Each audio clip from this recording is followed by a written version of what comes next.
The Mary Rose and her thousands of artefacts provide a unique insight into life on board a Tudor flagship warship. of the Tudor fleet, had not seen daylight since she foundered to on this Southsea spot Castle in for July what promises to 1545. be the most remarkable A disaster archaeological struck event the that we in Mary this Rose, country are ever and she likely to sank in see. the Solent, The raising and only a few homecoming miles of the from Tudor where you'll now warship, stand. the Mary Rose.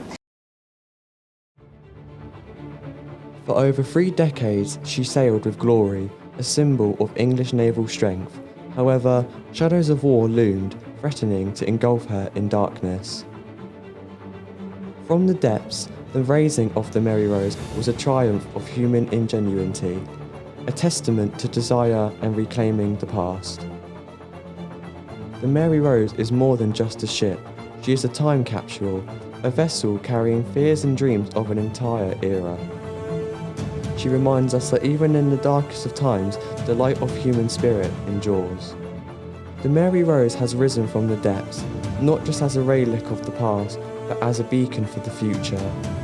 A reminder that even in the face of darkness, there is always a light to be found. The Mary Rose was the leading flagship of the Royal Navy for 34 years. So it's a contentious topic. Many people don't agree, but the most common view is that the Mary Rose was in battle against a fleet of French galleys leading the Royal Navy. When it picked up speed because wind caught the sails, it tried to turn and it heeled over, so it flipped. And as the gun ports were opened to fire the cannons, water rushed in and it then sank. And the sailors couldn't escape. There was something like approximately 500 dead because they got caught in the netting of the ship and drowned with it. The Mary Rose is a veritable time capsule for Tudor England. It had rosemary beads showing that it was a primarily Catholic vessel. It had weaponry, it had sailing equipment, and it had the personal possessions of many of the officers on board. Had the Mary Rose survived a bit longer than the 34 years it served, it would have been incredibly useful. As I said before, it is a time capsule to Tudor life. It's a glimpse into the past. And I think people learn so much from what was found on board. Like we know the details of the crew's lives, just the preserved artifacts. We know the type of vessels used frequently in warfare because of the Mary Rose. And it's really the symbol of Britain rebuilding its naval power, because the 80 years beforehand, only 6 ships had been commissioned by the royal family. The Mary Rose was the first of dozens commissioned for the new fleet, and it was really the start of Britain's new empire. It tells us so impossibly much. As I said, it tells us about the establishment of British naval supremacy. By using a Spanish design, we can see we've really started taking on board foreign influences for our navy, which is why it did so well. It's a staple of local culture. It shows us how vital Portsmouth was to our international global power projection. Not many cities in the UK had such a vital role in Britain's history. You see cities like Plymouth and Southampton also had similar roles. Southampton commercially, Portsmouth militarily. But Portsmouth was the staging ground for D-Day. It was a staging ground for the invasion of Calais in the 100 Years' War. It was vital, and the Mary Rose is a stark reminder of that, shown by the fact it's a nationally protected site.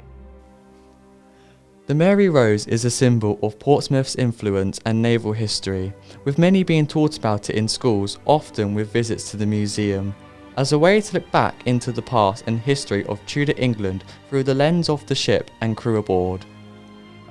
I was taught about Mary Rose in primary school, back in year 3. It definitely tells us a lot about the time period. Britain is in uncertain times, and the Mary Rose was a ship that stabilised global politics. We won dozens of wars with the Mary Rose, and that established, albeit brief, a global peace. It revolutionised British history. It helped establish, the Mary Rose heralded the new navy. It helped establish the empire.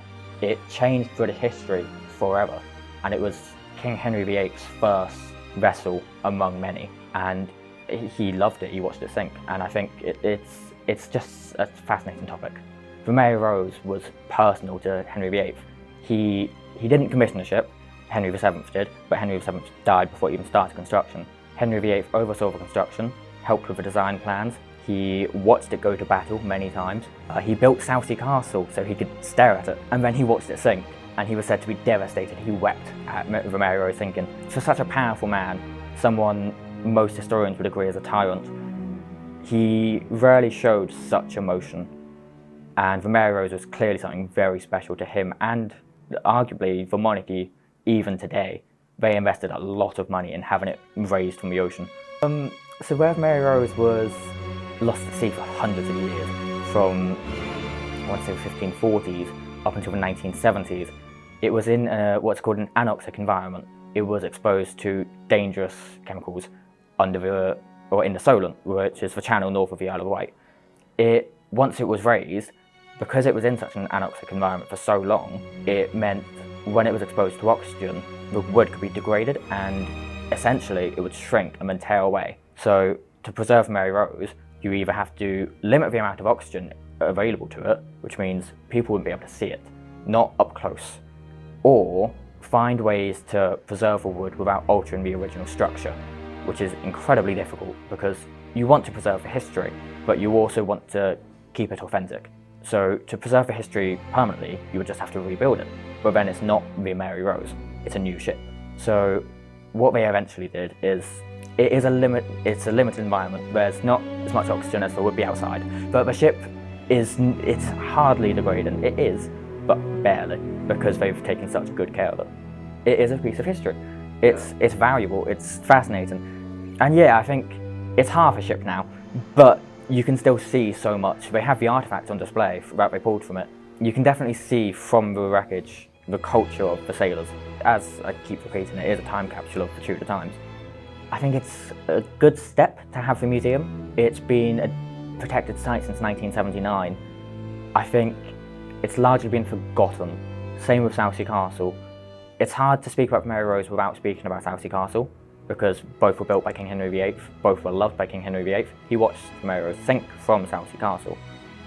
But I think both have been left to ruin, and right now it's hard to justify the expense, of course, uncertain times, but I think there is more Portsmouth could do, and I think it would be good for Portsmouth to remember the vital role it played in history, because Portsmouth was a turning point in global history. It was where the empire launched from. Colonists launched from Portsmouth to America. There are entire cities in America that only exist because of Portsmouth. Portsmouth is, in many senses, the cultural father of much of America. To quite a large extent, the Mary Rose is due to that. Though Portsmouth being so prominent is due to the Mary Rose.